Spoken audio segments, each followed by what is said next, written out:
Tout le monde te dit en permanence de passer à l'action. Sauf que, pour faire quoi? Quel type d'action? Sauter du 12e étage? Prospecter 100 fois ni loi n'importe qui? Je suis le premier à prononcer cette phrase à outrance. Parce que comme toute personne attirée de près ou de loin par le développement personnel, mon cerveau s'est fait remplir de ce genre de messages un peu tout fait. Mais en vrai, avec du recul, je crois que je n'aime vraiment pas cette phrase. Parce que le plus important, ce n'est pas le passage à l'action, mais bien quelle action. Il y a quelques semaines, j'ai failli abandonner mon projet de vie global. Celui qui me fait rêver, celui qui me tient en haleine et que je construis depuis 2021. Et cet abandon, ça aurait été une des pires actions de ma vie.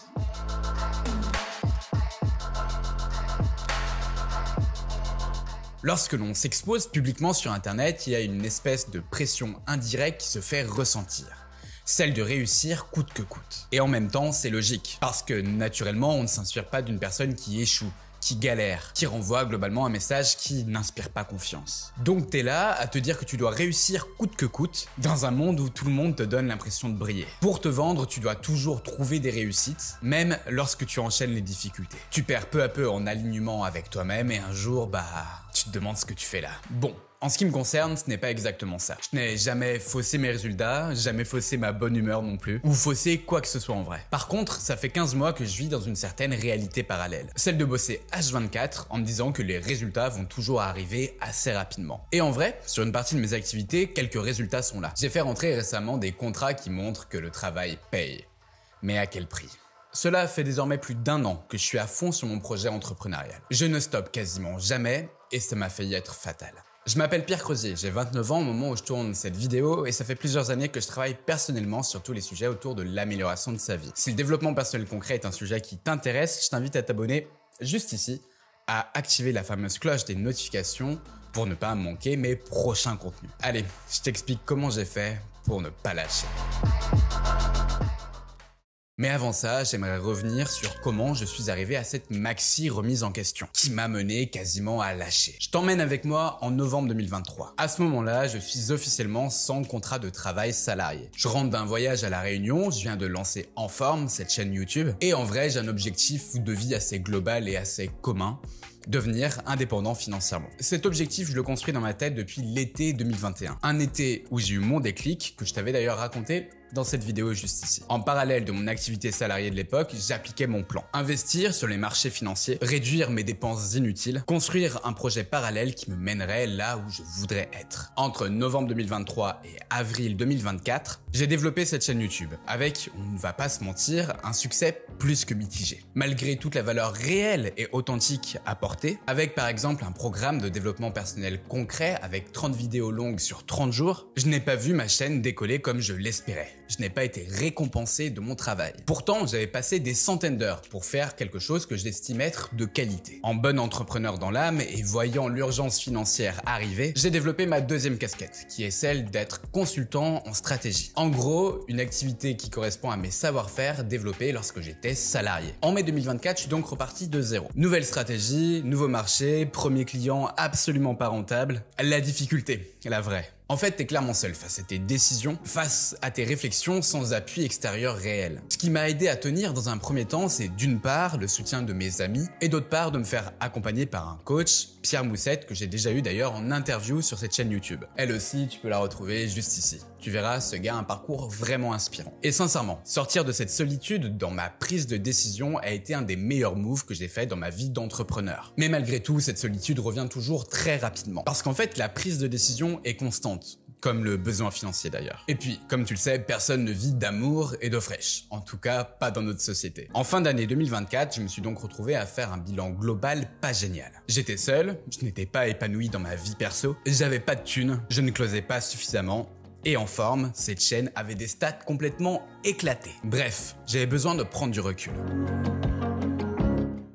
Cette prise de recul passe par différents aspects que je vais essayer de te partager simplement. Parce que c'est elle qui me permet aujourd'hui de te parler en toute clarté. D'abord, la première action de prise de recul a été celle de revoir mes objectifs. En fait, j'avais trop de choses en même temps. Je voulais tenir une diète et une hygiène de vie parfaite, faire décoller définitivement ma chaîne En Forme, signer et réaliser un nombre de prestations pour être bien au quotidien. Sans te détailler tous les process de toutes ces actions parce que cette vidéo serait trop longue, je peux juste te dire aujourd'hui que c'est impossible de jongler sur autant d'objectifs énergivores. Je me suis donc recentré sur cette question.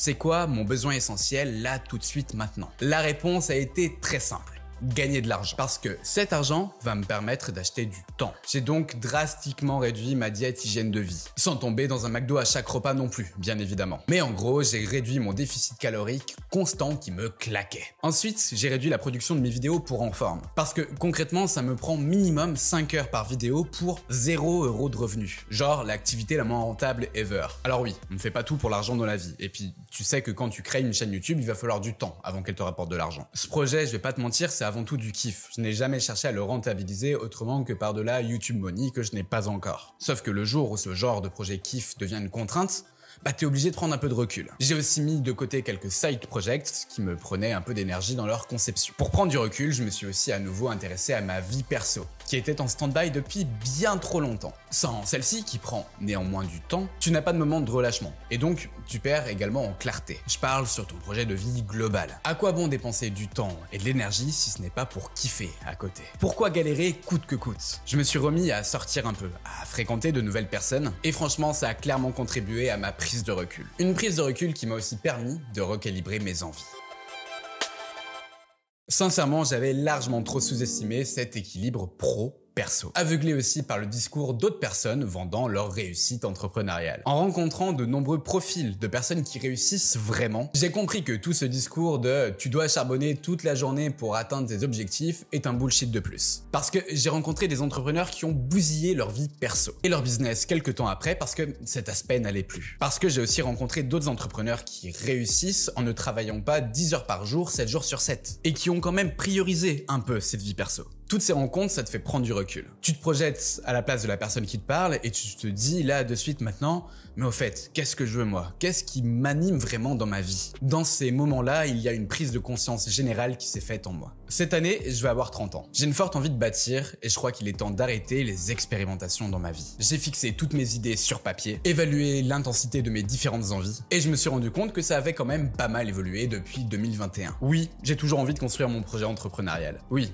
j'ai toujours envie d'avoir un corps qui me plaît. Oui. J'ai toujours envie de m'éclater dans ce que je fais au quotidien. Mais avant tout, j'ai envie d'être bien entouré chaque jour. J'ai envie de prendre du temps pour moi, pour explorer de nouvelles choses et vivre plein d'expériences. J'ai envie d'être décontracté, fluide et à ne pas réfléchir constamment au meilleur moyen de. Non, en fait, je veux juste vivre. Alors pour ça, plutôt que de lâcher et de retomber dans une case métro, boulot, dodo, je suis passé à l'action. Et là, si tu te souviens du début de cette vidéo, tu te vas te dire « what the fuck ». Le mec dit qu'il n'aime pas cette phrase et pourtant il la prononce à la fin. Oui, mais ici quand je te dis que je suis passé à l'action, c'est une action qui a du sens, qui correspond à la construction de mon projet. Dans quelques semaines, je déménage pour me rapprocher d'une partie de mon entourage proche. Professionnellement, je fais aussi des choix pour m'acheter plus de temps et enchaîner ensuite sur mes autres projets un peu plus tard. Et comme la vie est bien faite, je rencontre les bonnes personnes, celles qui t'aident à persévérer. Voilà comment je n'ai pas lâché. Je continue de croire en mes rêves et en mes envies parce que j'ai su prendre du recul. Parce que j'ai aussi choisi de décaler certains objectifs dans le temps. Parce que, à mes yeux, je me suis concentré sur l'essentiel.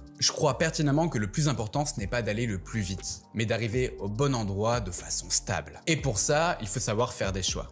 D'ailleurs, faire des choix, c'est un sujet dont je t'avais parlé dans cette vidéo. Si le sujet t'intéresse, donc, tu sais où cliquer. Surtout, ne lâche jamais, n'oublie pas de liker cette vidéo si elle t'a plu. C'était Pierre de la chaîne En Forme. À bientôt.